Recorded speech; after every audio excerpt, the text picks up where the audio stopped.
Vale, pues seguimos presentando la orientación a objetos en PHP.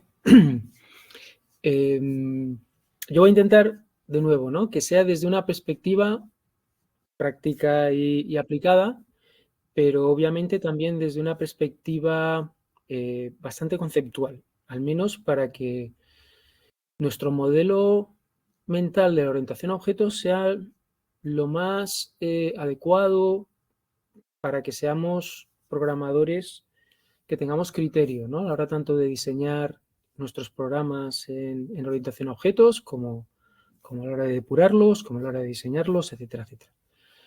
Entonces, el otro día, primero os comentaba que era interesante que vierais el vídeo que tengo grabado sobre el paradigma de orientación a objetos, porque ahí hago un repaso bastante general, pero bastante interesante de todo lo que, con la mente con la que tenéis un poco que abordar este tipo de programación. Y en la tutoría pasada ya dimos unos pincelazos. Estuve un poco ahí explicando para empezar un poco a tener esa imaginación algo entrenada, ¿eh? Pensar que esto también es un ejercicio de imaginación, ¿vale? Cuando programas, esa simulación que yo a veces digo simulación mental, no es otra cosa que un acto de imaginación, ¿no? Nos estamos imaginando cómo funciona todo esto. Entonces, para ir un poco adecuando esos intentos de imaginar las cosas, como os pueden luego ayudar a, a definir vuestros programas, hablamos de lo importante que era esa capacidad de objetivar, de ver cosas en el mundo, en nuestro programa, en lo que nos cuenta el cliente, en lo que entendemos un poco que interviene en el ámbito de nuestra aplicación, y cómo tenemos que empezar un poco a identificar objetos que van a ser importantes, ¿vale? De esos objetos, obviamente, nosotros tenemos que extraer la esencia o tenemos que expresar esos objetos describiendo sus clases, ¿vale? Describiendo ese conjunto de características y de acciones que pensamos que van a necesitar los objetos una vez que los creamos y una vez que toman parte un poco de la operativa de la aplicación. Vale, entonces vamos a trabajar una aplicación de banco que ya os presenté el otro día y vamos a ir llevándola de alguna manera a ir incorporando distintos conceptos interesantes de la orientación a objetos. Vale, vamos a ir un poco trabajando esa línea. Entonces, el otro día ya vimos este diseño UML en el que ahora tiráis de imaginación, como os digo, y empezáis a ver una aplicación en la que vamos a tener un objeto, va a haber un actor, de este teatrillo que os digo que vamos a montar, un actor que va a representar o que va a constituir un objeto de banco, ¿vale? Y este objeto de banco vamos a entenderlo un poco, vamos a verlo un poco en detalle. Básicamente tiene una única característica que es su nombre. Vemos que es un objeto como muy operativo, con muchas acciones, ¿no? Es como el objeto quizá de entrada a muchas de las operaciones que voy a hacer en mi aplicación, de operación bancaria. Vale, entonces va a ofrecer una interfaz. ¿Vale? Los objetos ofrecen una interfaz público, en principio, ¿vale? Y es la manera que tienen otros objetos de saber qué cosas les pueden pedir. No pueden pedirle acciones que no estén dentro de su interfaz público. Y es un poco lo que ellos dan a conocer. ¿Vale? Esto es muy importante. Esto se trata un poco de encapsular y de ocultar cómo lo hago y qué tipo de cosas puedo hacer. Entonces, los objetos siempre solamente publican aquello por lo que los demás pueden acceder a él. Y viene un poco, pues no sé, esa idea de que no debe de saberse en realidad cómo se hacen las cosas, sino simplemente tú mándamelas y yo me las apaño, ¿no? Porque saber demasiado para la orientación a objetos no es demasiado bueno, porque creo ciertas dependencias que no son deseables, ¿no? Imaginaos en el mundo real, yo sé que para arrancar un coche, ¿vale?, utilizo la llave, utilizo la interfaz público que todo el mundo utiliza para arrancar un coche. Obviamente un coche también, no sé, la gente lo puede cablear o lo puede arrancar de alguna manera saltándose ese interfaz público y haciendo algo que él sabe que funciona, pero ya estoy, si ya dependo, ¿no? En mi programa dependo de arrancar los coches de esa manera que yo sé que funciona, porque sé que si saco dos cables, el amarillo y el azul, y los junto, va a arrancar el coche. Fijaros que en el momento que yo dejo de interaccionar con ese coche, interacciono con otro coche, ese conocimiento y esa manera específica que no se ha publicado como la manera adecuada de interaccionar con el objeto, que yo hago uniendo los cables, a lo mejor voy a otro coche y esos cables no existen, o si los uno no arranca el coche. Vale, entonces, la manera que tengo de que yo pueda funcionar con cualquier coche, me cambias ese coche y me pones otro y me da igual, porque yo lo que quiero es arrancarlo y conducirlo y transportarlo y frenar y acelerar, ¿vale? Como veis, todas las personas podemos adaptarnos a conducir un coche aunque no sea un nuevo coche, ¿vale? No es el coche usual. Pero como utilizamos esos interfaces públicos y no saltamos al cómo el coche acelera, el coche frena, eso a la gente le da igual. Cada coche, me imagino, tendrá una mecánica o tendrá tal y utilizará unos mecanismos distintos para acelerar o frenar, pero a ti te da igual. Tú sabes que con la palanca, que es el interfaz público, eso funciona, ¿no? Entonces, esto lo vamos a llevar luego también al ámbito de los interfaces, vamos a utilizar ese tipo de metáforas, pero es un poco para que veáis que cuando trabajáis con los objetos y definís su interfaz público, es interesante que tengáis en mente que es la manera que van a tener otros objetos de interaccionar con ese objeto. Entonces, es muy importante ese diseño adecuado. No tienes que mostrarle cosas que otros objetos no deben de utilizar, pues son tuyas, internas, y veremos que el banco, aparte de estos métodos públicos, tiene, veis aquí, estos son todos los métodos de banco aquí en el navegador. Como veis, los que tienen candadito son privados, son cosas que él hace internamente, pero que nadie tiene por qué venir a invocarlos, ¿vale? Él posiblemente como parte de la operatividad que tiene de los métodos públicos, pues para facilitar, reusar código, etcétera, etcétera, pues define unos privados y desde los métodos públicos, dentro del algoritmo que supone la realización del método público, pues se hace uso, utiliza estos métodos privados. Vale, pero estos no tienen que ser invocados desde objetos distintos a él. No puede pedírsele desde fuera que él realice estas operaciones.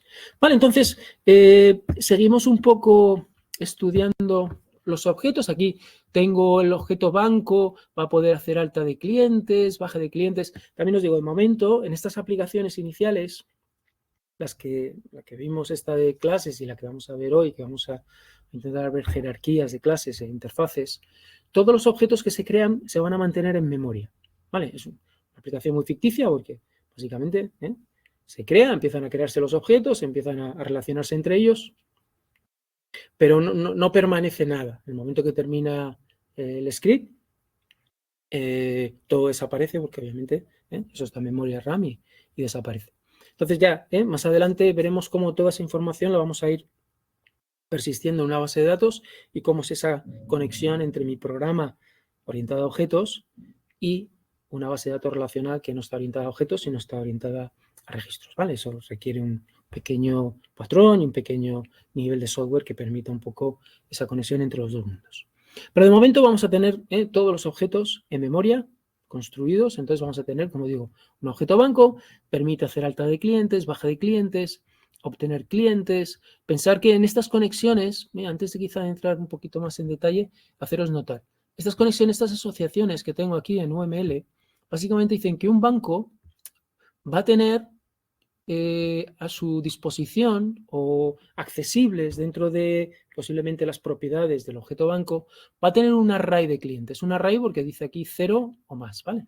Aquí tengo la multiplicidad, 0 o más. O sea que un banco obviamente puede tener un array de clientes. Eso es deseable. Vale, entonces el banco como para poder tener este array de tarjetas de visita, acordaos un poco del concepto de la tarjeta, de objetos cliente, pues va a necesitar tener una propiedad adicional, que en principio la simboliza la asociación, no hace falta que la pongas aquí porque ya está simbolizada por la asociación que tenemos entre banco y cliente, con un array en el que él va a poder ir metiendo todos los clientes que se van dando de alta. Y lo mismo con las cuentas, ¿vale? Banco también va a tener posibilidad de ir almacenando en un array al que él tiene acceso, porque es una de sus propiedades, todas las cuentas también que se van creando. Los clientes y las cuentas también están conectados, aunque no es un poco más sutil, porque básicamente lo tengo como un array de IDs. No tengo tanto una conexión entre objetos, sino que un cliente va a llevar un array con los IDs, simplemente con los strings correspondientes a los IDs de las cuentas que le pertenecen, porque obviamente no es solamente un array de clientes y un array de cuentas, también quiere saber qué cuentas pertenecen a qué cliente. ¿Vale? Un cliente puede tener más de una cuenta, pero una cuenta solo puede pertenecer a un cliente. Esa es un poco la suposición de este ejercicio, aunque también podría haber cuentas con varios clientes, pero en este caso se asume que solo hay un cliente por cuenta. Entonces la cuenta también, para poder tener la conexión con el cliente al que pertenece, pues lleva una propiedad llamada ID cliente. Vale, pero como veis, estos son, bueno, también me sirven para conectar, pero no es una asociación entre objetos. No es que yo en cliente lleve un array con todas las tarjetas de visita de los objetos cuenta que le pertenecen. Vale, esa es una pequeña distinción. Vale, luego cuenta y también va a llevar un array con todos los objetos operación. Operación son los débitos y los ingresos, principalmente. ¿Vale? Que se han realizado sobre esa cuenta. O sea que voy a poder tener de alguna manera un histórico con todas las operaciones de la cuenta. Sigo un poco. Pues la operativa de banco, básicamente alta cliente, baja cliente, obtener, alta cuenta cliente. Fijaros, este alta cuenta cliente, en principio, en un momento dado va a tirar también del objeto cliente, posiblemente tú le des el DNI, con ese DNI vaya a su array de clientes, coja el cliente que corresponde a ese DNI y le diga, añade esta cuenta, ¿no? Cree una nueva cuenta, añade esta cuenta a tu array de IDs y meterá esa cuenta en su array de cuentas. ¿Vale? Entonces, veis un poquito cómo entre ellos pues se van pidiendo cosas o van guardando referencias a objetos que ellos mismos van creando. Baja de cuenta de cliente, obtener cliente, ¿vale? Si alguien le dice, oye, ¿cuál es el cliente asociado a este DNI? Pues toma, este es el cliente. Obtener clientes, obtener cuentas, ingreso en cuenta de cliente, débito en cuenta de cliente y realizar una transferencia, ¿vale? Entre cuentas de dos clientes distintos. Vale, pues esa es un poco la operativa que vamos a tratar un poco de resolver dentro de esta manera un poco de definir la funcionalidad y de escribir el código que la implementa. Cliente, pues voy a poder pedirle que haga una alta de cuenta, una baja de cuenta y a preguntarle, dado un ID de cuenta, si existe, ¿no? Si la tiene como cuenta suya. Y a cuenta le voy a pedir que haga un ingreso, a una cuenta, a un objeto cuenta, obviamente, le voy a decir, oye, hazme un ingreso de esta cantidad en este concepto. Un débito y que agregue una operación nueva que se haya podido crear, que la agregue a su lista de operaciones. ¿Vale? Y este objeto de operación pues no va a tener ninguna operativa, no va a tener ninguna acción y simplemente representa una operación de las que le puedo solicitar a la cuenta que procese. ¿Vale? Si le digo que procese un ingreso, pues la cuenta lo que va a hacer es crear un objeto de operación, establecer estos parámetros, ¿vale? Sobre esa operación de ingreso y almacenarla en su array de operaciones. Vale, más o menos claro, esto de nuevo, ¿no? Os decía, un buen diseñador orientado a objetos, un buen analista, tiene que ir estableciendo responsabilidades con claridad e ir distribuyéndolas, ¿vale? en todos los objetos que luego van a formar parte de la aplicación. Entonces, aquí el banco se va a encargar un poco de toda la operativa a más alto nivel, es decir, si yo tengo un script index y quiero hacer operativa sobre el banco, posiblemente ese script index se centrará en hacer invocaciones a estas operaciones. No va a venir él directamente a pedirle cosas al cliente. Muchas de las operaciones, pues imagináis, pues en un momento dado tendrá los datos del formulario que le llegan sobre un cliente y con el objeto banco que ha creado para poder tener acceso a toda esa funcionalidad, le pedirá, oye, pues da de alta a este cliente y le paso todos estos datos. Vale. O te viene una petición también del interfaz diciendo quiero dar de baja al cliente con este DNI, pues le pedirá al banco que dé baja al cliente. Banco, ya lo veremos, todos estos métodos van tirando de la funcionalidad que puede ir exigiéndole a los objetos cliente y los objetos cuenta. ¿De dónde va a sacar esos objetos cliente y esos objetos cuenta? Pues si ya existen, de sus arrays. De los arrays que también lleva como propiedades el array de clientes y el array de cuentas, que siempre son parte del objeto banco porque están dentro de su maletín y los tiene a su disposición y puede ir a buscar clientes en un momento dado, puede ir a buscar las cuentas, puede ir y a ese cliente puede solicitarle cosas, a la cuenta también se le pueden solicitar ingresos, débitos, etc. Vale, esta es un poco la idea. Entonces, vamos a ver cositas del código. No sé si habéis tenido ocasión de echarle un vistacillo así por encima. Vamos a ver algún ejemplo de método, por ejemplo, de banco, ¿vale? No os olvidéis un poquito, este es el interfaz, tiene bastantes métodos, unos de ellos públicos, otros privados, como vimos ya en el UML, pero básicamente tengo un nombre, tengo un array de clientes y un array de cuentas. Esto es lo que, en principio, va a contener el banco.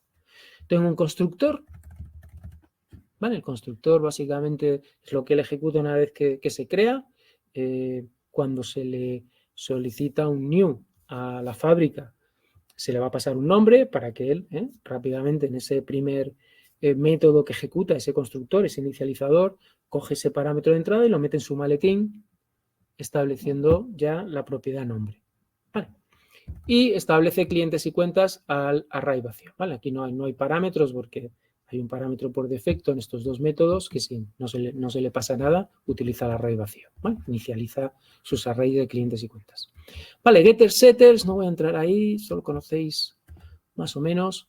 Y luego empiezo un poco a la operativa. Por ejemplo, todas las funciones que manipulan los arrays, es decir, esta función un poco pues que elimina un elemento del array, esta función que añade un elemento al array. Bueno, estas funciones van a ser privadas, ¿vale? Va a ser algo que yo desde el interfaz público, cuando me piden que dé de alta, que dé de baja, que dé de baja una cuenta, bueno, pues voy a tirar de estos métodos internos que obviamente manipulan la estructura de datos que yo estoy utilizando internamente para almacenar esa información. ¿Vale? Entonces, tanto elimina, agrega, todo esto existe, si tengo que consultar si el cliente está en el array o no. Todo esto va a ser privado. Fíjate que, y aquí ya viene una cosa que quiero comentar con vosotros. Hay un par de métodos, uno se llama getCliente y otro se llama obtenerCliente. ¿Vale? Dices, joder, ¿cuál es la diferencia entre getCliente y obtenerCliente? Bueno, pensar que cuando yo tengo el array de clientes, ahí están los objetos cliente reales, ¿no? Que yo he ido creando y que he ido almacenando ahí.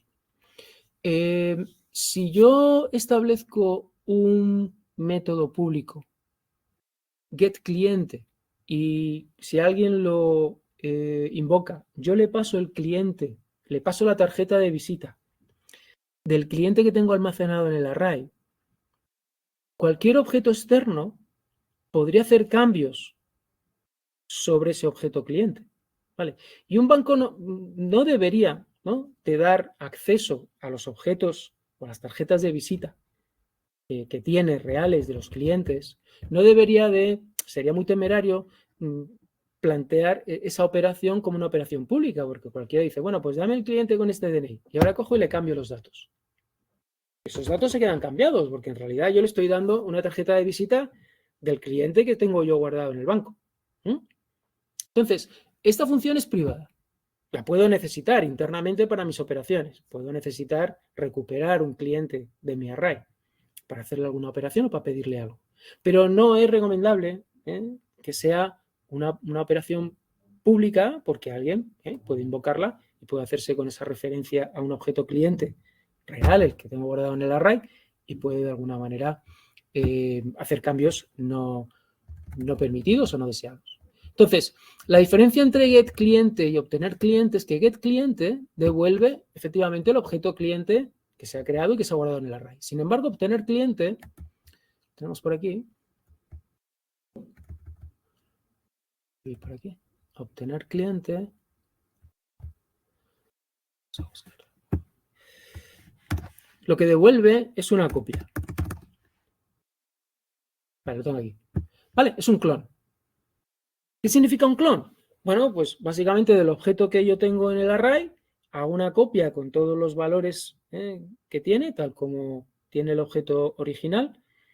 Sí que tener cuidado con el clon, porque el clon, imaginaros un objeto que tiene a su vez en sus propiedades, tiene otros objetos.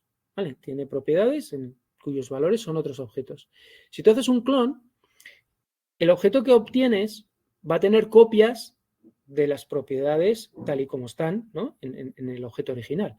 De tal manera que en la propiedad esta interna en la que está apuntando un objeto, ese objeto ya no va a ser otro clon, sino que va a apuntar al mismo que apuntaba el objeto original. ¿Vale? Con lo cual, no es un clon a todos los niveles, es un clon al primer nivel. Las propiedades las copia y te da uno exactamente igual que el original.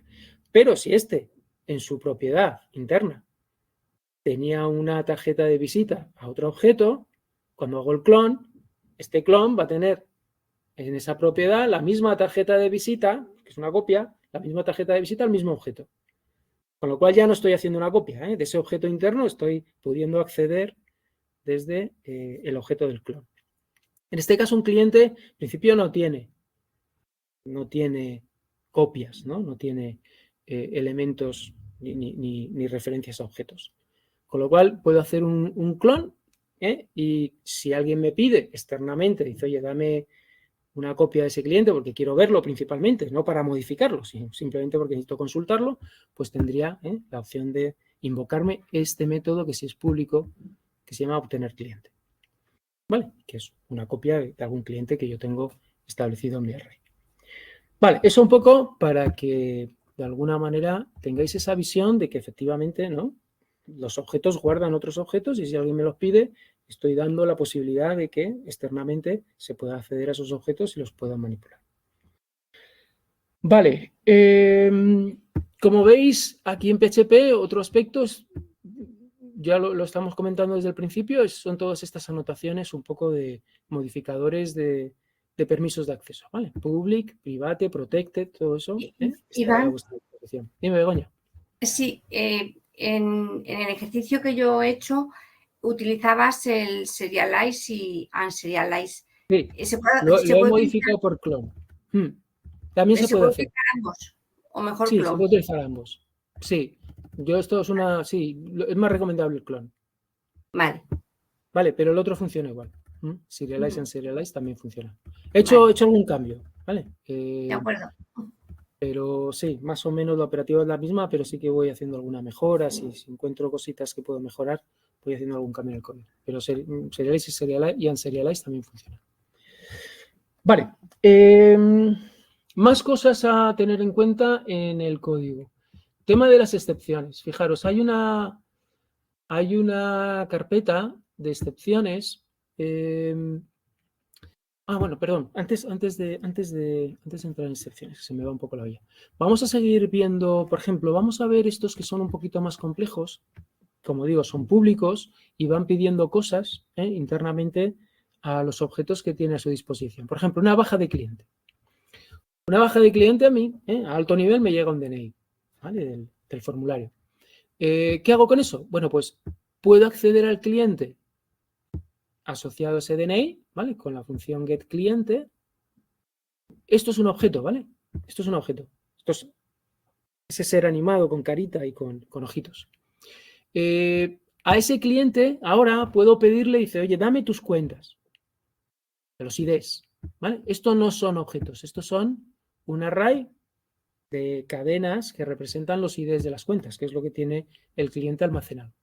Pero con estas cuentas, lo que voy a hacer primero es borrarle ese array que tiene el cliente de cuentas, se lo voy a resetear, y luego, con estas cuentas voy a ir una a una, recordaros, este es un array con los IDs de cuentas, pues con este for each voy una a una eliminando la cuenta.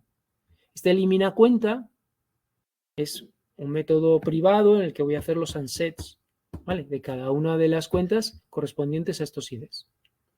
¿Vale? Y después elimino también el cliente. O sea que la baja de cliente es, cojo el cliente, me cojo sus cuentas porque tengo que borrarlas, ¿vale? La baja de un cliente también conlleva la baja de sus cuentas. Cojo, voy eliminando cada una de las cuentas de ese cliente y luego elimino el cliente.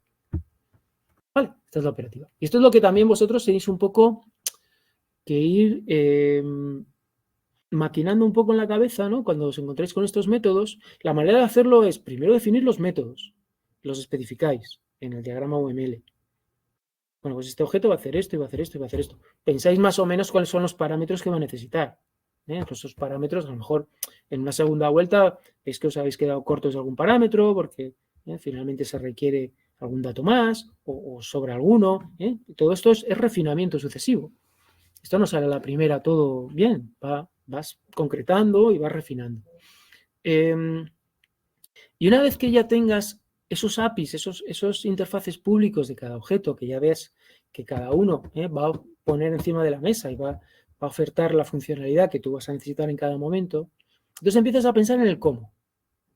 Vale, yo en principio pensé que un banco debería tener una baja de cliente, porque eso va a ser una solicitud que se le va a hacer, y posteriormente, cuando ya tenía más claro el diseño, cuando ya tenía más claro dónde voy a guardar las cosas, si tengo los objetos que requiero para ir desgranando la funcionalidad, poco a poco he ido sacando este pequeño algoritmo, que es un poco la operativa que va a llevar a cabo el objeto banco cuando alguien le invoca o le solicita que realice una baja de cliente. Vale, esta es la manera un poco de ir particionando vuestro código, de ir disminuyendo la complejidad del código, etcétera, etcétera. Vale, entonces, sí, por ejemplo, obtener clientes de la copia, una alta cuenta. Vamos a ver cómo se hace una alta de cuenta de cliente. ¿Qué va a necesitar una alta de cuenta de cliente? Pues me va a necesitar un DNI, ¿vale? Del cliente y un saldo. Pues esto un poco se hace porque cuando se abre la cuenta, pues a lo mejor alguien ya quiere meter un dinero, ¿vale? Entonces, opcionalmente, a la hora de abrir la cuenta, puedes también hacer ya un ingreso inicial. Vale, pues teniendo esto, y esto es una manera de decir, bueno, pues si no se pasa el saldo, si no requiere ese ingreso inicial en la cuenta, pues utiliza un valor por defecto de 0. Vale, pues la alta de cuenta lo que hace es, primero obtengo el cliente de mi array. Creo una nueva cuenta con los valores, los parámetros necesarios para inicializar un objeto cuenta y agrego esa cuenta al banco. ¿Vale? Y luego, además, lo que hago es el ID de esa cuenta lo añado al array de IDs que corresponden a este objeto cliente. ¿Vale? O sea, conecto esa cuenta con el cliente simplemente pidiéndole al cliente que haga una alta de cuenta. Fijaros que esa operación de añadir ese ID de la cuenta, que me da aquí el proceso de creación, me da un ID. Bueno, pues el proceso de añadir ese ID al array de IDs del cliente no lo hace banco. ¿Quién tiene que hacer eso? ¿Quién tiene que añadir el ID a su array de IDs? Pues el mismo cliente, ¿no? ¿Sí? Yo he creado una nueva cuenta, tengo su ID y lo que tengo que hacer es que el objeto cliente añada ese ID a su array de IDs de cuenta, porque tiene una nueva cuenta ahora. Vale, pues, ¿quién se va a responsabilizar de hacer esa actualización en el array de IDs del cliente? Pues el mismo cliente, ¿vale? Yo le paso el ID y le digo, oye, que ha habido una alta de cuenta y tienes que añadir este nuevo ID. ¿Vale? Y cliente dirá, vale, estupendo, pues cojo ese nuevo ID y lo añado a mi array de IDs. ¿Vale? ¿Veis? Que está muy claro hasta dónde llega cada objeto, ¿no? Y cuándo ya puede ir solicitándole funcionalidad a otros objetos. Vale, baja de cuenta, pues en este caso, pues de nuevo recupero el cliente, miro a ver si existe la cuenta, ¿vale? Pues a lo mejor este ID no es correcto, lo que pasa, ¿sabes? O no es una cuenta de ese cliente, etcétera, etcétera. Miro a ver el cliente, fijaros que de nuevo, en principio obtengo el cliente de mi array, pero ahora delego en ese objeto cliente para que me haga cosas. Digo, oye, comprueba si este ID de cuenta está en tu array de IDs. Y el cliente me dirá, sí, es mío. O no. ¿Vale? Si es tuyo, entonces le digo, elimina cuenta. ¿Qué significa? Quita ese ID de tu array. No, perdón. Cliente baja cuenta, ¿vale? En esta línea de cliente baja cuenta, de nuevo, le digo al cliente, oye, quita ese ID de tu array. Delego en el cliente para que él lleve a cabo esa operación. ¿Con qué? Con una información de la que él es dueño. Él es dueño de su array de IDs de cuentas. ¿Vale? No tengo por qué yo ir allí a manipularle ese array, ni aquí. No, simplemente sé que el cliente es responsable de mantener ese ID de cuentas actualizado con las acciones o con los mandatos que yo le envío. ¿Vale? Y finalmente, como quiero dar de baja la cuenta, pues también la tengo que dar de baja del banco, del array de cuentas, del banco. ¿Vale? Pero esto ya me encargo yo. Aquí estoy invocando un método interno de elimina cuenta, le digo cuál es el ID y él se encarga de hacer el unset de esa posición, de esa clave, para que ese valor desaparezca. Vale, entonces, bueno, pues echarle un vistacillo, de nuevo. Mira, aquí todavía tengo unserialize y serialize. Vale, esto podemos cambiar a clone también. Vale.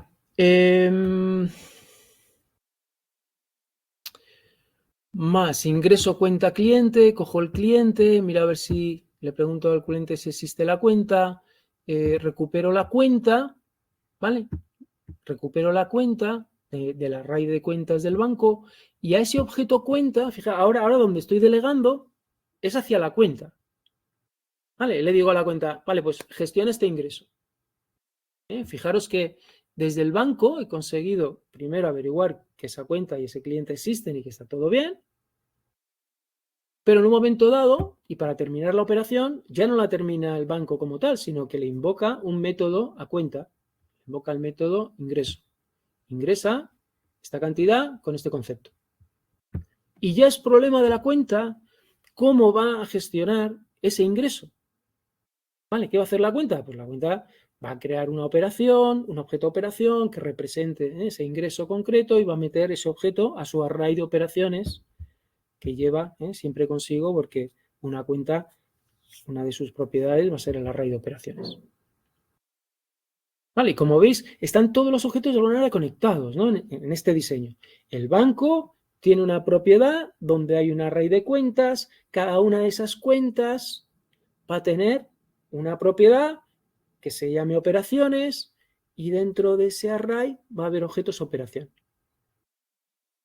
Bueno, voy a tener toda esa estructura jerárquica de objetos conectados o como parte unos de otros, ¿no? Los objetos operación dentro de un array van a ser parte de los objetos cuenta, que a su vez en un array van a ser parte del banco porque lleva el array de cuentas de todo el banco.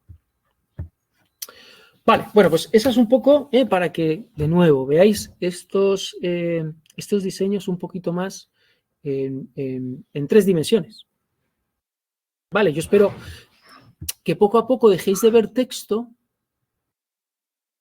que mucho texto es complejo y al final te va tapando un poquito, te va nublando la claridad del diseño que se ha utilizado y vas viendo, en vez de ver texto, vas viendo en realidad las conexiones entre los objetos que existen, cómo se utilizan unos a otros, etcétera, etcétera. Vale, pues tiro entonces al tema de las excepciones. ¿Vale? Las excepciones las vimos en su día, vimos excepciones, sobre todo manejamos excepciones predefinidas, pero os quiero mostrar cómo podéis crear excepciones de programador. ¿Vale? Y aquí puede haber, en toda esta operativa puede haber errores, obviamente. Errores que se trata de que si existen, se lancen y que en alguna fase de esa solicitud de funcionalidad se puedan capturar. ¿Vale? Y se puedan capturar y se puedan escribir en un log. En este caso, simplemente se muestran en pantalla. ¿Vale? No hemos elaborado demasiado el tratamiento de excepciones, pero al menos se lanzan y se capturan. Entonces, las excepciones que se han definido es cliente no encontrado, cuenta no encontrada, cuenta no pertenece a un cliente y saldo insuficiente. Vale, podría haber más, ¿no? Dependiendo de la operativa, pues a lo mejor a alguien se le ocurre alguna más, no lo sé. Vale, en principio estas. ¿Cómo se definen estas excepciones? Fijaros que son clases. Vale, obviamente. Decíamos, la clase exception es un objeto. Empezamos un poco como a adelantar antes de ver orientación a objetos, vimos ya APIs orientados a objetos, ¿no? PDO era una API orientada a objetos, exception era una clase con la que trabajábamos, etcétera, etcétera. Vale, pues estos nuevos tipos de excepción ya de programador también son clases, pero extienden la clase predefinida exception, con lo cual heredan toda esa funcionalidad ya predefinida en la clase exception. Entonces, aquí podemos meterle alguna propiedad extra que pensamos que es interesante para esta excepción en concreto. Vale, y un constructor.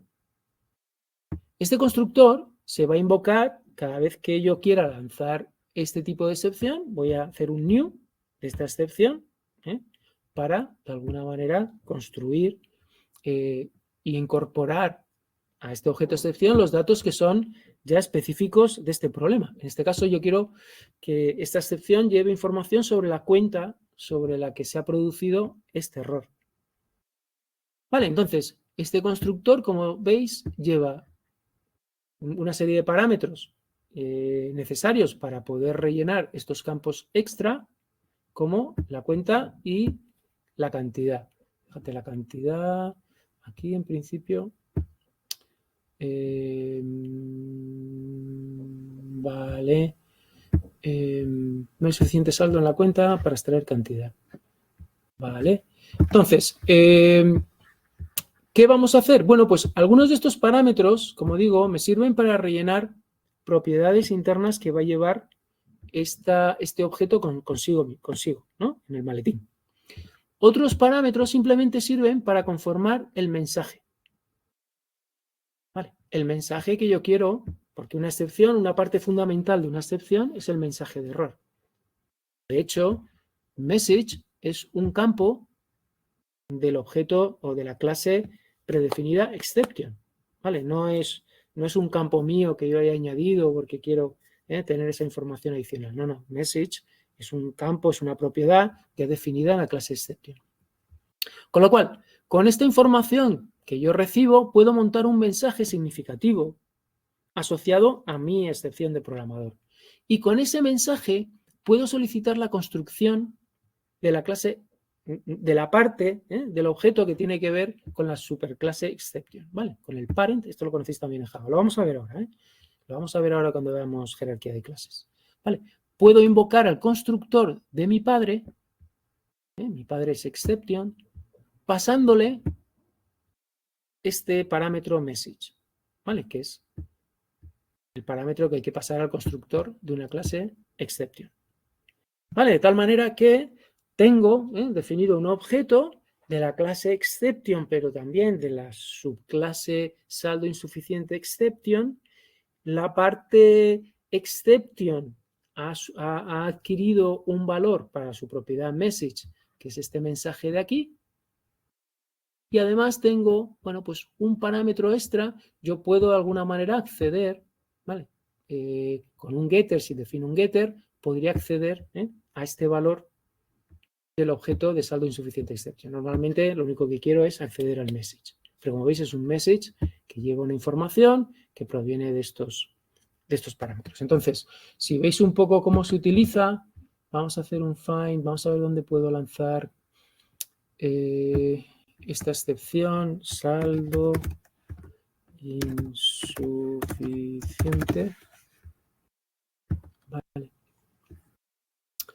Vale, pues aquí, ¿no? Por ejemplo, aquí se lanza una excepción, ¿vale? Como veis aquí hago un throw y hago un new de saldo insuficiente exception, donde pongo el ID de la cuenta y la cantidad, ¿vale? Para que salga un mensajito.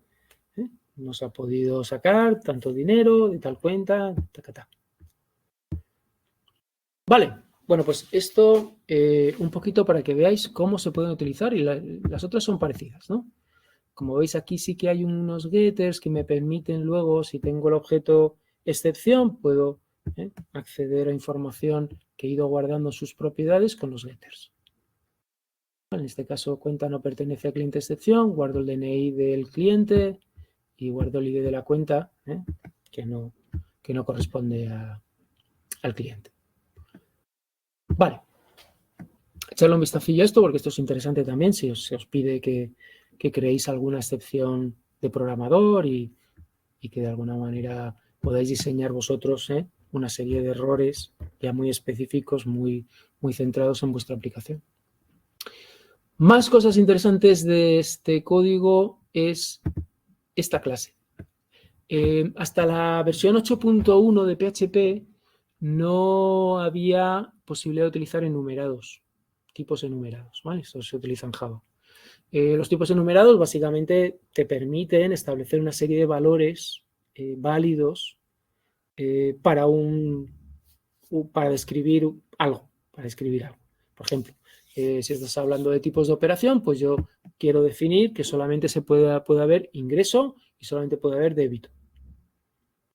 ¿Vale? Si estás hablando de palos de una baraja, pues oros, bastos, copas y espadas. ¿Sí?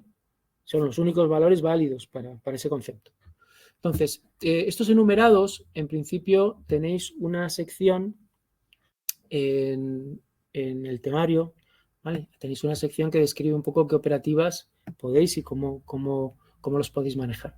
Hay de dos tipos, los hay que no tienen esta parte, solamente son estos dos elementos, ¿vale? Estos dos valores o estas dos posibilidades son los enums más simples y luego están los enums que llaman respaldados por valores, ¿no? Respaldados, es decir, cada posible caso tiene a su vez una cadena que lo representa.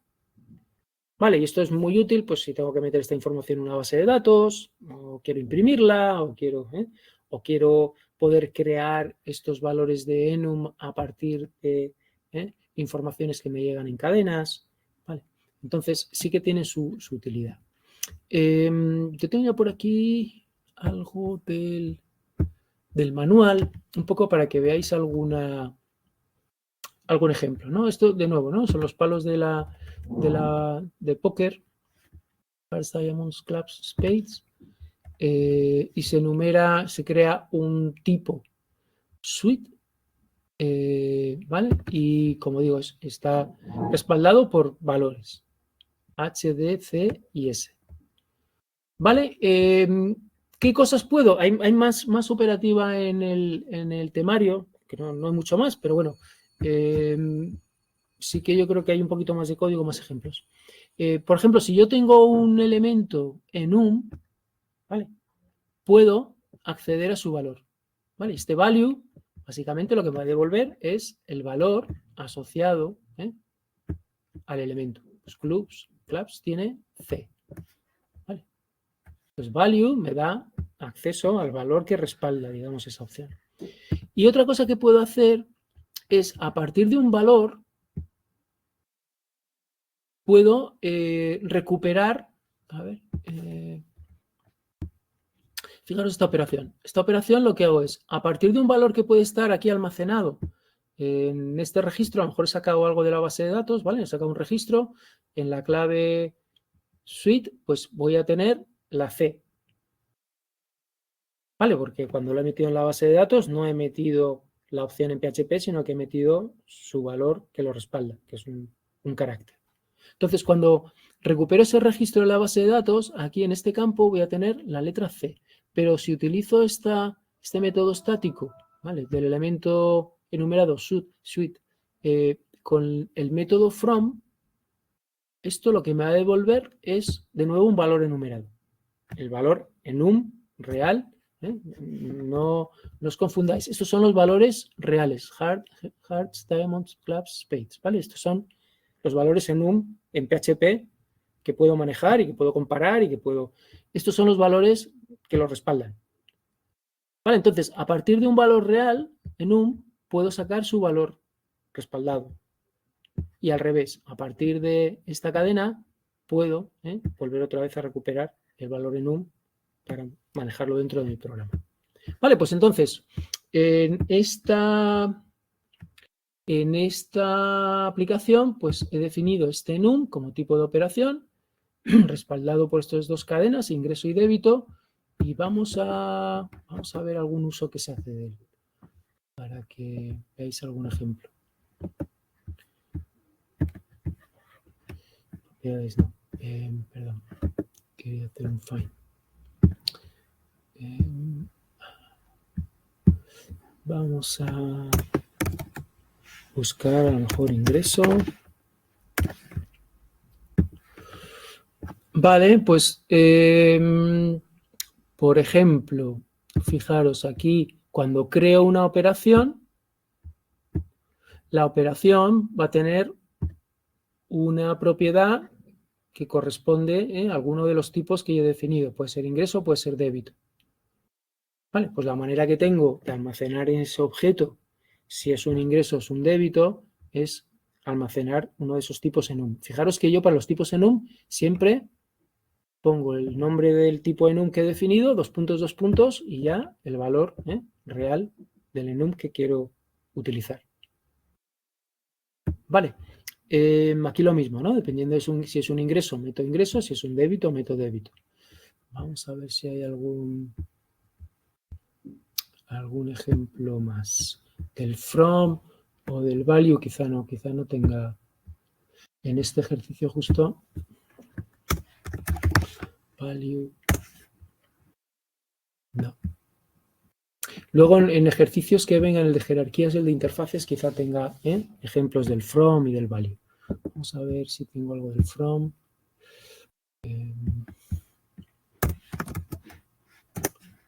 No. Vale, pues de momento quedaros con que puedo definir esos valores y utilizarlos. Vale, pues yo creo que en cuanto a este ejercicio... y una última cosilla que me interesa también mostraros es este método especial, es un método... a ver, operación. Este método toString, ¿vale? Es un método mágico de los objetos. No vamos a entrar demasiado en el tema de los métodos mágicos de momento, pero es un método como predefinido, ¿vale? Y te permite hacer una serialización de tu objeto, convertirlo a una cadena, con los datos que tú quieras o con el formato que tú quieras. Entonces, cada vez que se imprime ese objeto con un eco, aunque sea un objeto, él es capaz de convertirse en una cadena para poder imprimirse en pantalla. O sea, y es muy útil si quieres de alguna manera hacer un poco de depuración o quieres ver en un momento dado cómo se ve o qué información tiene tu objeto, simplemente imprimiendo ese objeto como una cadena en la página que estás construyendo. Vale, nosotros lo vamos a hacer porque ahora para ver la operativa del programa lo que vamos a hacer es ir creando muchos objetos, pero luego lo que queremos es ver en pantalla en realidad qué datos hemos ido creando y cómo se ha ido desarrollando un poco la operativa del programa. Vale, entonces, a ver, cliente tiene toString también. No, cuenta, yo creo que sí, ¿no? Cuenta. Sí, lo tengo aquí arriba, ¿vale? Cuenta tiene aquí el toString, ¿vale? También de alguna manera, vamos a quitar esto para que muestre el cliente ahí también. Vale. Vamos a, por último ya, para terminar un poco el describir este ejercicio, que de nuevo os recomiendo un poco que lo ojeéis, que lo ejecutéis, que veáis un poco qué operativa tiene. Vamos a ver el index que se ha programado. Entonces, desde el index, como digo, normalmente vamos a estar bastante orientados a interaccionar con métodos de banco. Index no está diseñado orientado a objetos. Index es un algoritmo. Lo que sí, dentro de ese algoritmo, en vez de llamar a funciones que me hagan ciertas labores, voy a crear objetos y voy a invocarles métodos para que ellos hagan esa operativa por mí. Entonces, index obviamente se reduce mucho porque muchas de las operaciones ya a muy alto nivel se les solicitan a los objetos, ¿vale? Y de alguna manera ese algoritmo parece bastante claro, parece bastante reducido, ¿eh? Es una operativa de alguien que está solicitando a los objetos que le hagan cosas. Y eso van a ser un poco la manera en la que vamos a programar nuestros scripts de control. Los scripts de control en la orientación a objetos va a ser funcionando de la misma manera. Yo desde la interfaz voy a solicitar a ciertos scripts que hagan ciertas operaciones, pero ahora los scripts, en vez de desarrollar un algoritmo completo, en el que obviamente pueda haber funciones, pueda ir... No, ahora el script de control, ya en este paradigma, va a funcionar de tal manera que el script va a crear objetos que sabe que le van a ayudar a llevar a cabo la funcionalidad y desde el script voy a ir invocándole métodos que me van a devolver valores que yo voy a utilizar dentro del script para seguir con mi lógica o para coger toda la información que requiero para luego construir la página dinámica. ¿Vale? Eso también un poco para que veáis cómo va a encajar todo este paradigma y cómo voy a ir mutando de alguna manera mi manera de construir estos scripts de control desde la parte de la programación estructurada a una parte de orientación a objetos. Vale, pues entonces, ¿qué hace este programita de index? Que es el que invoco ya cuando arranco la aplicación, porque aquí no va a haber interfaz gráfico.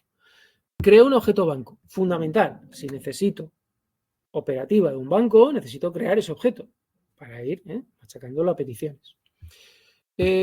Hago un pequeño array con datos de cliente. Estos son datos ficticios que yo he ido construyendo para luego utilizarlos en las operativas. Estos datos normalmente pues, provendrían de la interfaz, de alguien que está rellenando los formularios, etcétera, etcétera. Vale, lo que hago es, este for each, este bucle, va a ir creando, digamos, todos los datos que va a manejar el banco. Va a crear los clientes, dentro del cliente va a crear cuentas y dentro de cada cuenta va a crear operaciones. Vale, entonces, fijaros que es un for each que voy a ir desarrollando a varios niveles.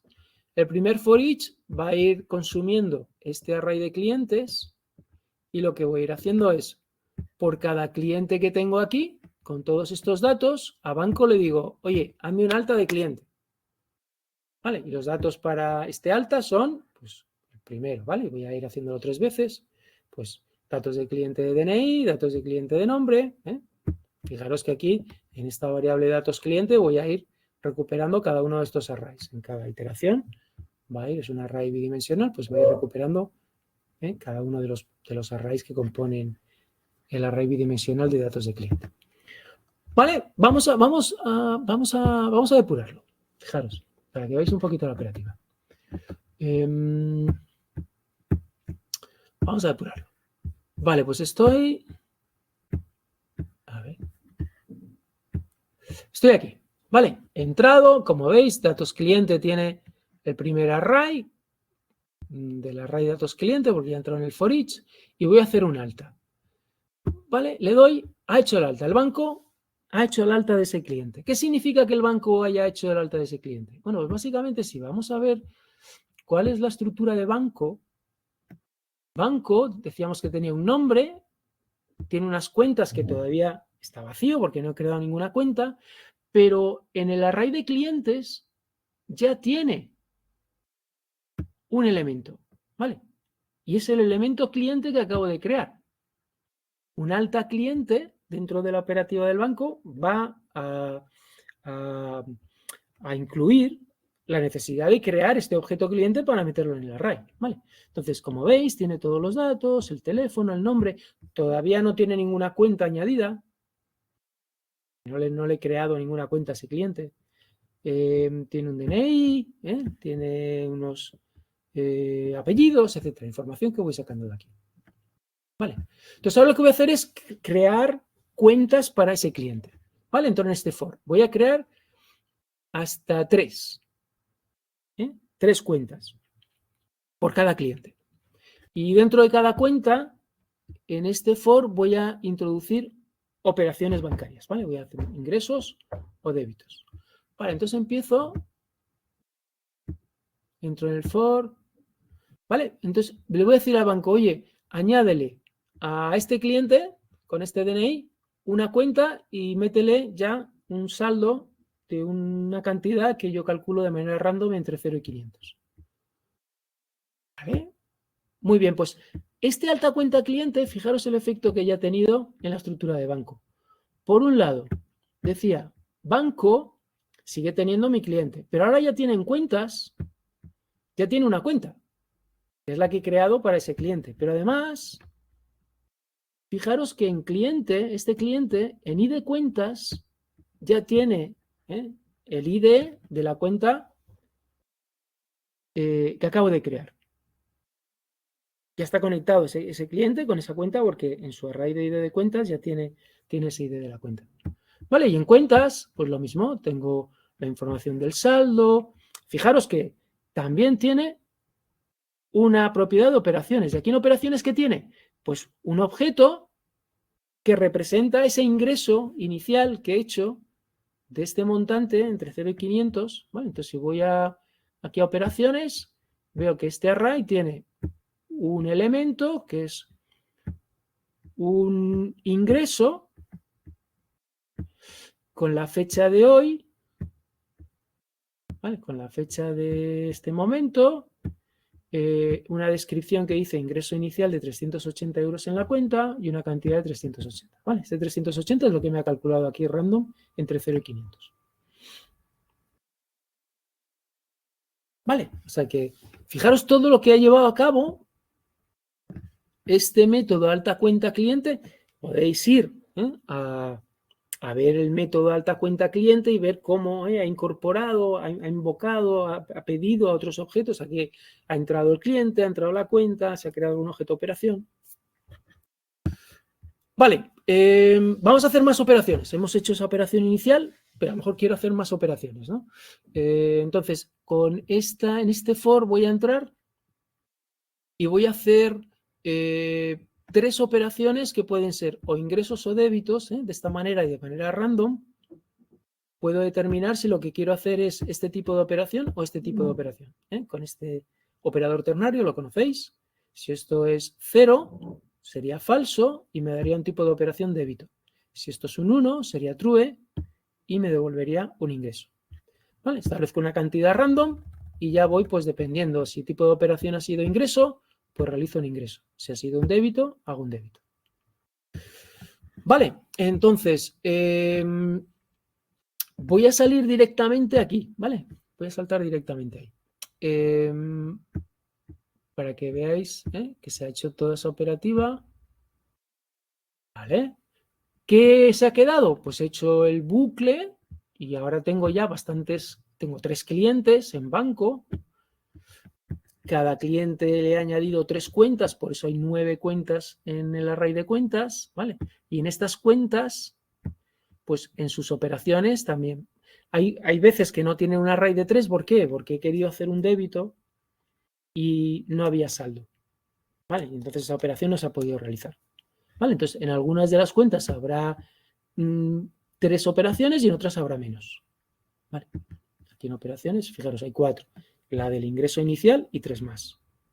Y se ha podido hacer las 4 operaciones que estoy realizando sobre la cuenta.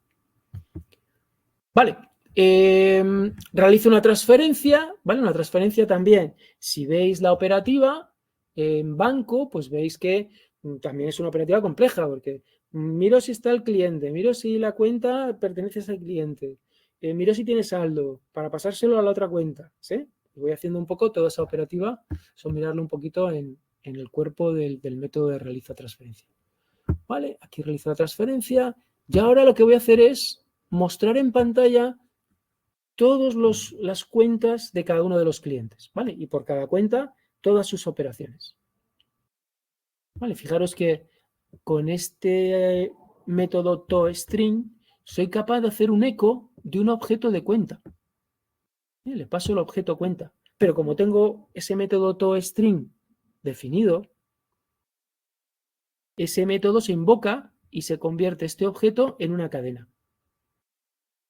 ¿Vale? De tal manera que puedo volcar todo el contenido de ese objeto de manera textual dentro de la página que estoy construyendo.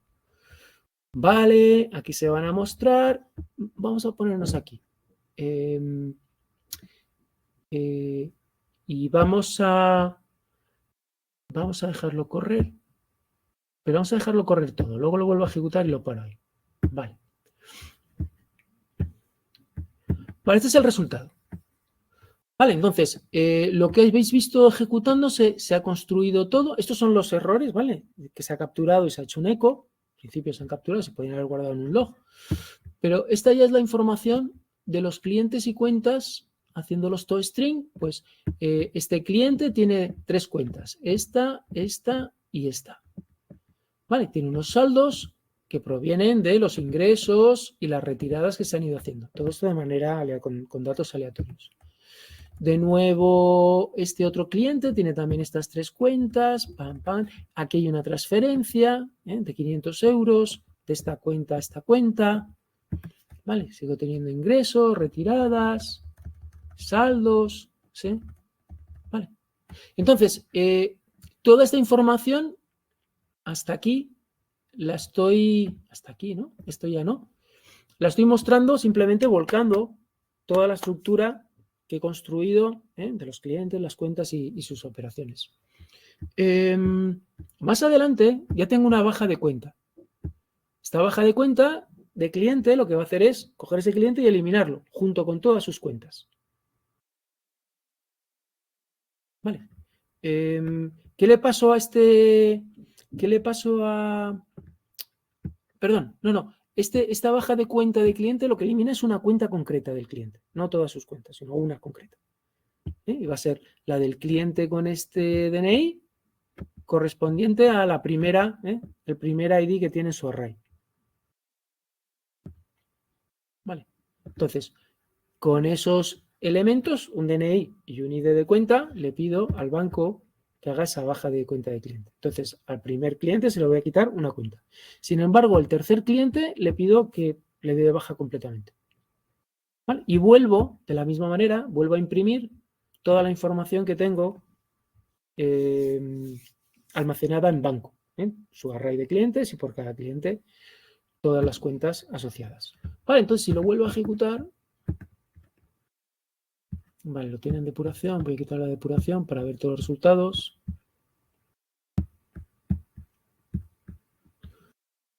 Vale, lo ejecuto, vale, y me sale toda la información inicial con los 3 clientes y sus 3 cuentas, y luego del primer cliente solo aparecen 2 cuentas porque he borrado la primera, la he dado de baja, y del segundo sus 3 cuentas. Lo que no aparece nada es del tercero. ¿Vale? El tercer cliente ha desaparecido completamente, tanto el cliente como sus cuentas. Vale. Pues esto es todo, ¿no? Lo relativo a este ejercicio que solamente incorpora clases. ¿Vale? Como veis, he manejado la definición de clases y he construido dentro de la ejecución de la aplicación muchos objetos asociados a esas clases. He entendido bien cómo se relacionan entre ellos, he diseñado qué información requiere cada uno llevar en su maletín, he diseñado qué funcionalidad, qué acciones le voy a asociar a cada uno. ¿Vale? Esto, de nuevo, ¿no? Y cada diseñador orientado a objetos a lo mejor hubiera hecho alguna otra definición. A lo mejor dice, bueno, pues no lo sé, aquí... Luego hay muchas disquisiciones, ¿no? Tú entras y dices, bueno, pues a lo mejor banco, pues parece que como que hace 2 cosas, ¿no? Por un lado, está almacenando todos sus elementos como clientes, cuentas, operaciones, parece una funcionalidad interesante de este objeto banco, pero también está haciendo operativa, también está haciendo toda la funcionalidad de ingresos, débitos, transferencias. A lo mejor eso lo podríamos separar. Si tuviéramos objetos, un objeto banco simplemente, siendo un poco el elemento de almacenamiento de la información que maneja, y por otro lado, lo que son los métodos de operativa, ponerlos en otra clase. Bueno, hay muchas maneras, ¿no? Luego ya cada uno, y según va avanzando en el desarrollo de orientación a objetos y va encontrando patrones más complejos, más, como os decía el otro día, hay un libro de patrones que, dado una problemática o dada una situación que quieres modelar, te sugiere una manera de utilizar la orientación a objetos para hacerlo. ¿Vale? Y la gente muy ducha, tiene mucho conocimiento, mucha experiencia y sabe ya cuál es el patrón más adecuado para cada uno de esta casuística con diseños que pueden ser muy complejos y que cualquier mejora en el diseño te puede llevar que en el futuro pues no tengas una dependencia o puedas tener capacidad de cambiar un elemento entero sin que tu código se vea afectado o romper un poco el acoplamiento, y todo eso es muy interesante, ¿vale? Y la gente pues pilota mucho, y gente que trabaja en orientación a objetos durante años pues ya tiene mucha fluidez en cómo hacer estos diseños. Vale, otros de momento, hacer diseños que sean lógicos, que sean cabales, que entendáis que a cualquier persona que digas, mira, esto hace esto y esto hace lo otro, y que digan, vale, lógico y normal, tirar de sentido común. Tirar de sentido común. Un diseñador orientado a objetos es una persona con mucho sentido común y que distribuye bien el trabajo, que distribuye bien la carga y que sabe quién tiene que hacer qué. Vale. De nuevo, ¿no? ¿Veis la importancia de tener un diseño en mente? Si vosotros os ponéis, venga, empiezo, class, todo esa visión un poco que adquirís cuando estáis trabajando en el ámbito de diseño, que parece como que subís vuestro foco, ¿no? Olvidáis ya las líneas de los métodos, ya es más qué va a hacer cada uno, todo se simplifica un poco hasta llegar hasta el diagrama UML, que es, imaginaros, ¿no? La diferencia entre el diagrama y todos estos ficheros fuente. Adquirir esa altitud de miras, de visión, te permite, ver el diseño en su conjunto y verlo de una manera más o menos sencilla que tu cabeza puede entender. Si tú tienes que entrar a intentar sacar esos diseños a partir de los códigos o intentar tú, al bajo nivel, escribiendo código, montar tus diseños, todo va a ser muy complicado.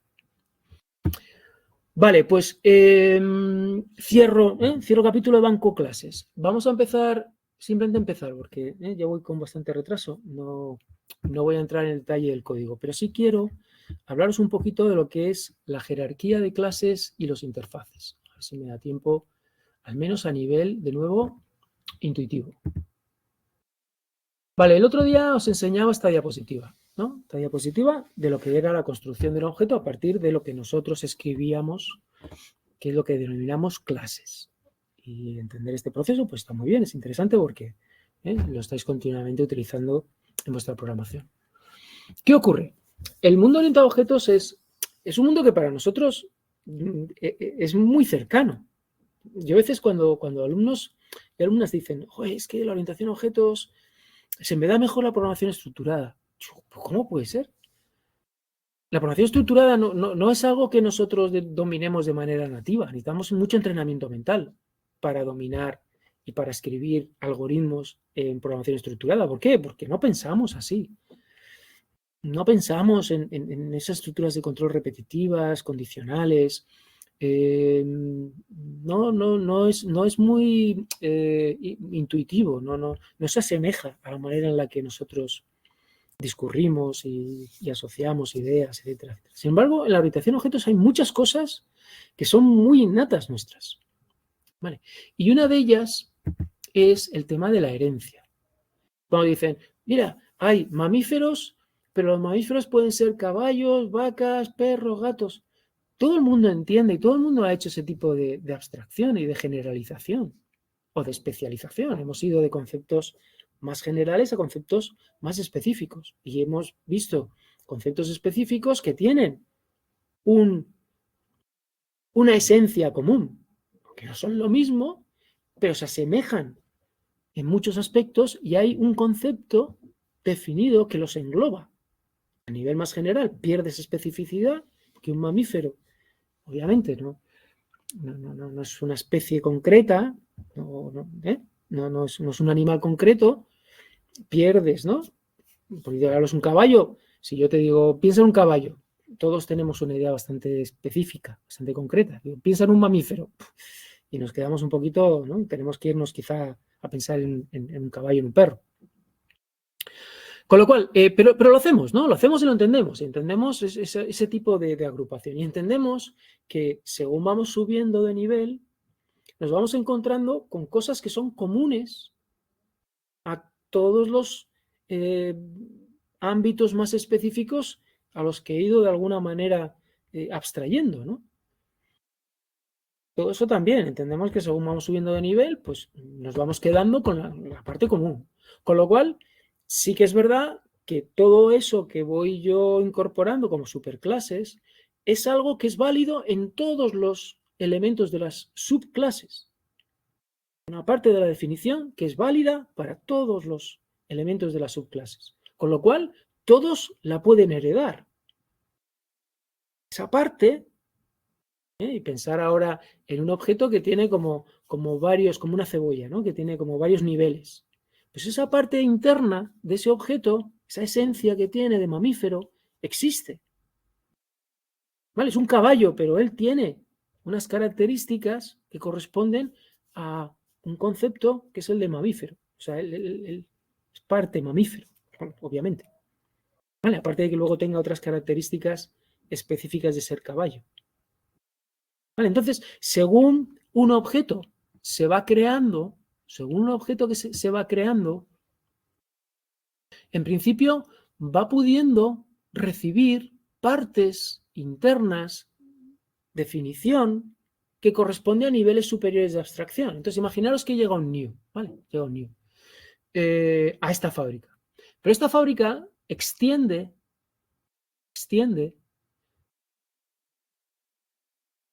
otro, obviamente extiende una superclase, ¿vale? Extends el nombre de una superclase. Con lo cual, este new, en principio lo que va a ocurrir es que le va a pedir a la superclase que le construya un objeto. ¿Vale? Y este objeto, en realidad, es el proceso de construcción, no es el objeto final. Pensar que ahora, si estoy utilizando una jerarquía de clases, ese objeto se va a crear como en fases. Antes no, antes en este esquema, la clase, pum, la fábrica me producía el objeto. Toma, aquí lo tienes. Estaba hecho ya. Ahora imaginaros que ese objeto se crea pero en fases. Vale, entonces, esta primera fase que lleva a cabo la superclase crea una parte del objeto. No todo el objeto, sino una parte. Y esta parte tiene su maletín y tiene sus métodos.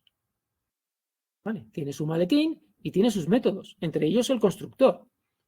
O sea que esta superclase también dota a ese primer feto, digamos, de objeto, a ese primer, ¿no?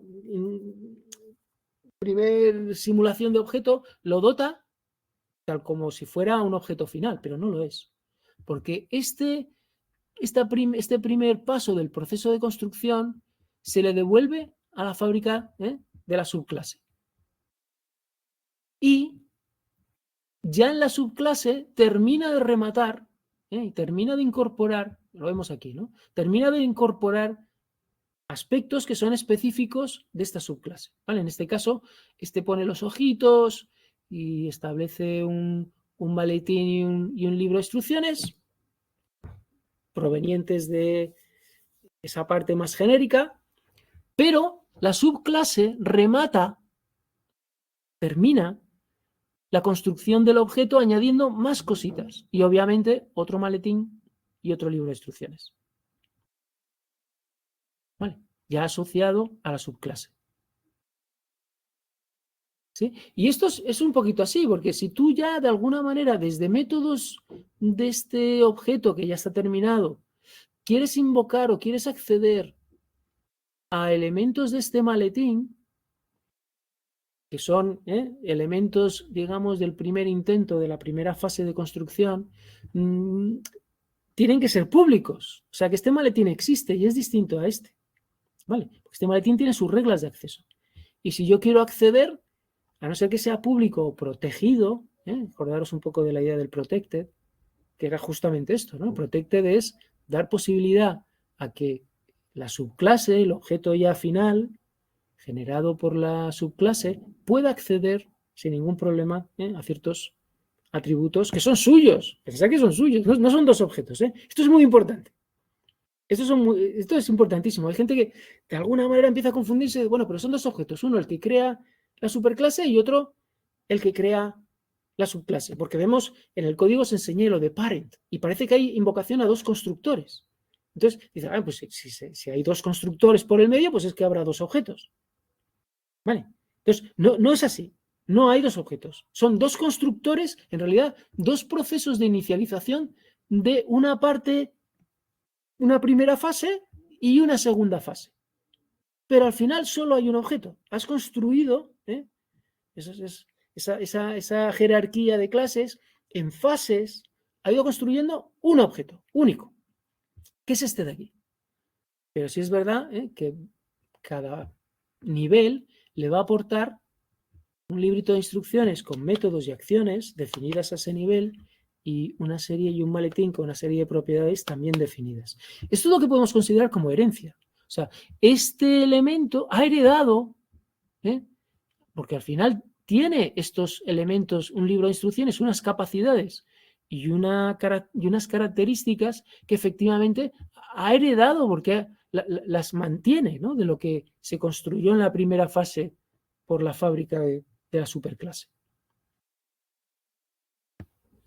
No sé, queda más o menos claro cómo voy, ¿no?, a trabajar o cómo tengo que entender un poquito esta idea de la jerarquía de clases. Por ejemplo, cuando veamos el ejercicio del banco, la semana que viene, que vamos a entrar un poco en los códigos que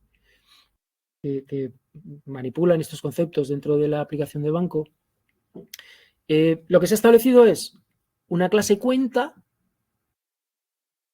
genérica, con mucha operativa que es común, y dos subclases, una que es cuenta de ahorros y otra cuenta corriente.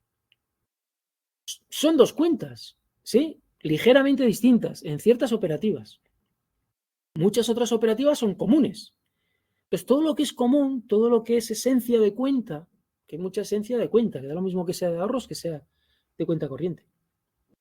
Todo lo que es esencia de cuenta y va a ser realizado por todos los tipos de cuenta, se van a asociar a la superclase cuenta. De tal manera que yo cuando construya una cuenta de ahorros, la construcción va a ser de ese tipo, ¿no? Voy a decir, bueno, pues crea una cuenta de ahorros. Imagina que aquí viene el new, ¿no? Esta es la clase cuenta de ahorros.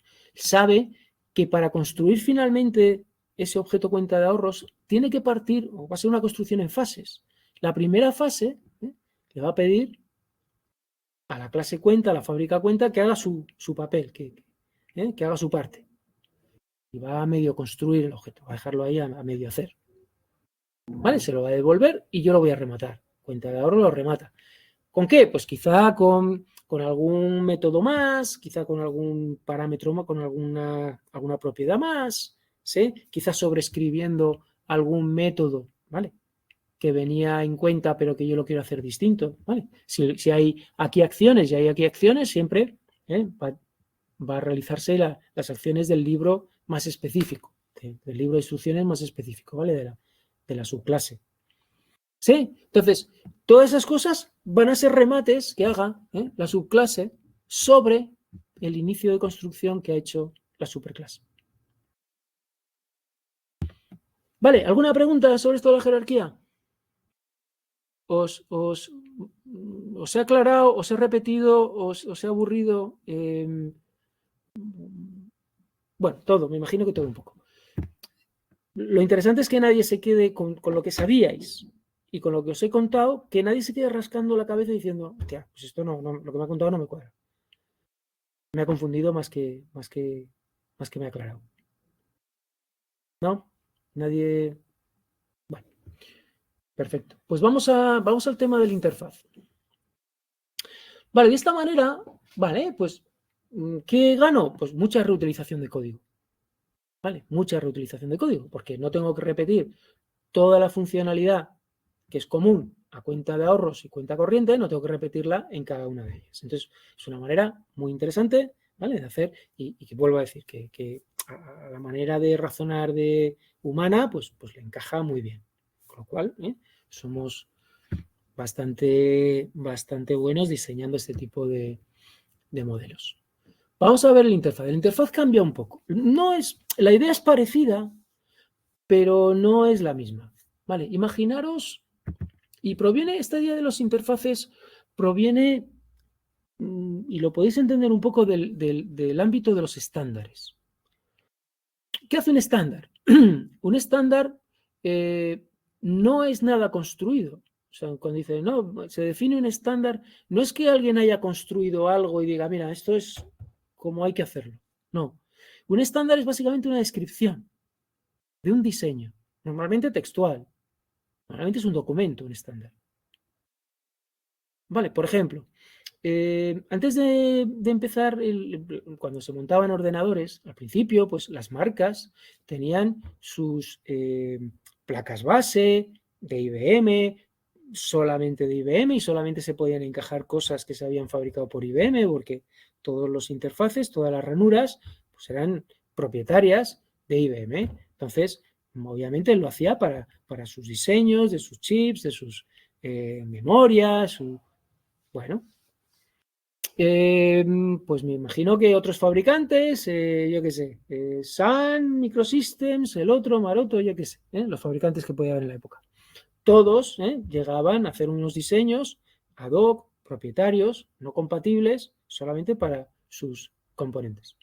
En un momento dado, obviamente, viendo todo esto, pues se empezaron a estandarizar. ¿Qué significaba? Pues que alguien empezó a definir con claridad una serie de estándares con unos nombres, ¿vale?, definidos para definir esas ranuras, para definir esas corrientes, para definir esos voltajes, para definir todo lo que permitiera a cualquiera construir memorias, discos duros, tarjetas gráficas que pudieran insertarse en esas placas base.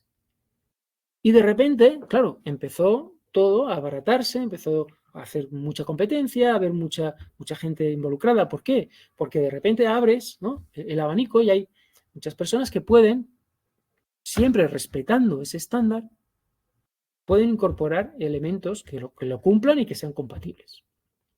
Vale, pues imaginaros en un diseño orientado a objetos, ¿no? Y empezamos un poco a tener esa idea. Imagínate que un objeto tiene que interaccionar con otros objetos para pedir cierta operativa. Si yo soy capaz de estandarizar esas acciones o esa funcionalidad que le voy a pedir al otro objeto, es decir, mira, yo te voy a pedir, por ejemplo, en un coche, ¿no?, que arranque, que cambie de marcha, que acelere, que una serie de situaciones que tiene que cumplir ese objeto y realizar según el estándar con las peticiones que yo te puedo hacer, más los parámetros de entrada, etcétera, etcétera.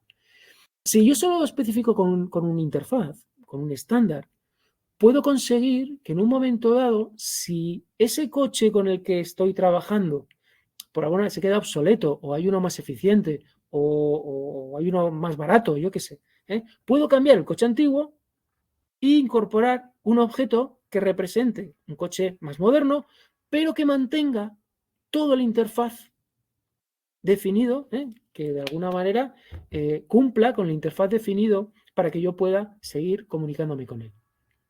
De esa manera yo puedo ir sustituyendo partes de mi aplicación siempre y cuando cumpla con el interfaz, siempre y cuando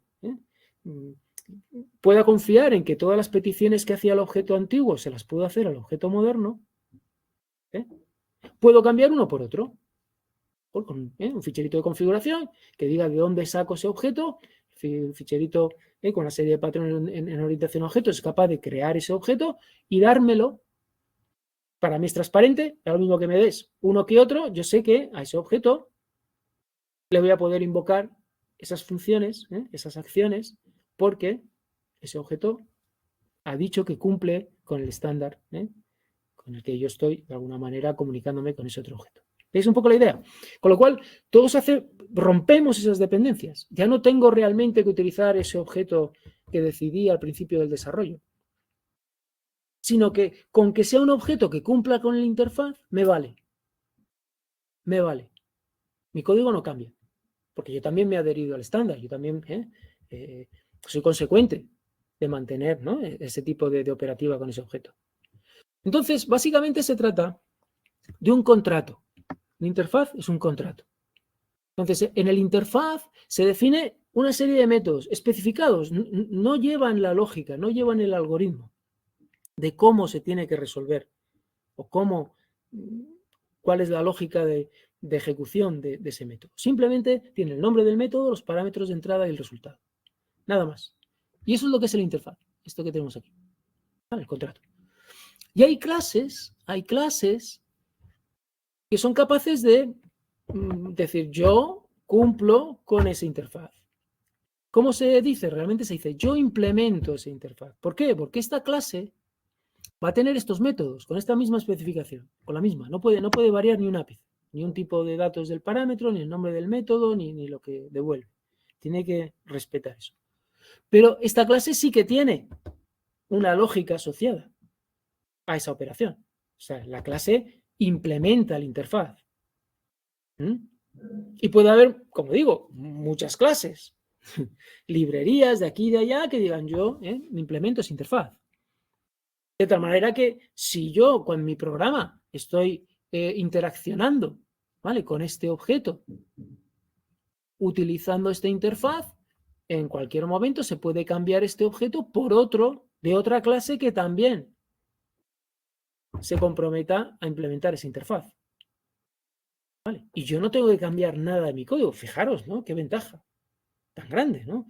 No tengo por qué volver a recompilar, no tengo por qué cambiar, porque este otro objeto tiene otra interfaz, tiene otro nombre de métodos y tengo que cambiar las invocaciones en mi código. Fijaros, ¿no? La gran ventaja.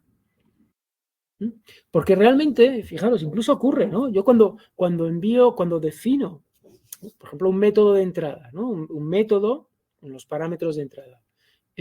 Los tipos de esos parámetros deben de definirse asociados a tipos o a nombres de interfaz, no a nombres de clases. Imaginaros que yo digo, voy a imaginar una ITV, ¿no?, de revisión de coches. Y yo digo, los coches cumplen con una interfaz. Eso ocurre, ¿no? Porque básicamente cuando tú vas a la ITV, ellos no hacen una ITV distinta por coche. Ellos saben que todos los coches van a tener una interfaz igual para poder hacer una serie de pruebas aptas para todos los coches. Bueno, pues cuando yo estoy haciendo una operativa de una ITV, el parámetro de entrada a ese método de realiza ITV a este coche, ese parámetro de entrada que va a ser el coche, yo puedo decir, bueno, pues voy a pasarte un objeto de la clase coche, ¿vale? O de la clase, sí, de la clase coche. Yo ahí ya estoy de alguna manera estableciendo una dependencia fuerte entre ese método y un objeto de esa clase. Ya no puedo cambiar. Si cambio la clase, ya es un objeto de otra clase, tengo que ir al código y decir, bueno, pues ahora ya no es coche, es automóvil. Si es que ha salido una nueva clase. ¿Sí? Con lo cual ahí, si yo pongo nombres de clases en el intercambio de parámetros, cuando estoy haciendo una invocación, estoy realmente generando esas dependencias bastante fuertes. Si yo, sin embargo, en el parámetro de entrada pongo interfaz coche, y tengo toda la libertad del mundo de pasar un objeto de una clase que implemente esa interfaz. No tengo por qué, aunque ponga el nombre del interfaz coche, esto es interfaz coche, ¿vale? Y aquí está definido todas las acciones que tiene que llevar a cabo una clase que lo implemente. Bueno, pues en ese intercambio de parámetros, cuando invoco métodos, el nombre del tipo del objeto que estoy intercambiando puede ser el nombre de la interfaz. Y eso me da muchísima libertad. Eso hace que mi código sea mucho más flexible, porque quizá el día de mañana lo que yo pase a ese método no sea un objeto de la misma clase que estoy pasando ahora. Quizás sea de otra, pero no me importa, porque el programa no me va a dar ningún error, ni le voy a generar ningún problema, siempre y cuando ese objeto que le estoy pasando sea de una clase que implemente la interfaz. Y estoy rompiendo muchas dependencias que de otra manera, efectivamente, cualquier cambio, ¿no?, que incorpore con una nueva librería, con una nueva clase, tendría que ir al código y actualizarlo, ¿no?, con ese nuevo nombre de clase. Vale, entonces, importante que entendáis el concepto de interfaz, que veáis un poco los beneficios que tiene y que entendáis un poquito cómo lo vamos a incorporar dentro de la aplicación. En la aplicación lo vamos a incorporar de una manera, pues bueno, bastante sencilla. Tampoco nos hemos comido mucho la cabeza. Hay una interfaz que se llama producto bancario. Y producto bancario tiene dos operaciones definidas, ingreso y débito. Vale, entonces, las cuentas son un producto bancario y se va a definir una nueva clase que es tarjeta bancaria. Vale, y ambas clases implementan esa interfaz muy sencillito que es que se pueden hacer ingresos y que se pueden hacer débitos. Ya sea una cuenta o ya sea una tarjeta bancaria. Vale. Entonces, dentro del programa de Index, yo en un momento dado voy a establecer alguna operativa que lo único que quiero es trabajar con objetos de clases que implementen esa interfaz. Y me va a dar lo mismo que sea una cuenta o que sea una tarjeta. Me va a dar lo mismo. Yo voy a poder invocarle a esos objetos esas dos operaciones. ¿Por qué? Porque pertenecen a clases que han dicho, se han comprometido a implementar el interfaz de poder realizar un ingreso y de poder hacer un débito. Y dentro de mi código yo no voy a preguntarles, oye, ¿eres una cuenta o eres una tarjeta? Y dependiendo de eso, hacerlo de una manera u otra. Yo voy a coger directamente a ese objeto, ya sea de un tipo o de otro, y voy a tener la posibilidad de invocarle la petición de que haga un ingreso o que haga un débito. Vale, bueno, pues eso lo vamos a retomar en la siguiente tutoría. Vamos a refrescar un poquito esos conceptos para tenerlo claro y vamos a entrar en el código. Vamos a ver cómo en la aplicación de banco de alguna manera plasmamos todos estos conceptos y los ponemos en uso y le sacamos algún partido. Vale. Venga, ¿alguna preguntita? Ha sido bastante denso también. Bueno, nada. Pues lo dejamos aquí, si os parece. De acuerdo. Por mi parte, sin dudas. De acuerdo. Venga, muy bien, chicos. Pues, chicas, nos vemos la semana que viene. Si Muy cualquier bien. cosa, me la enviáis al foro. Hasta Muchas luego, gracias, Iván. Iván. Venga, hasta luego. Hasta luego.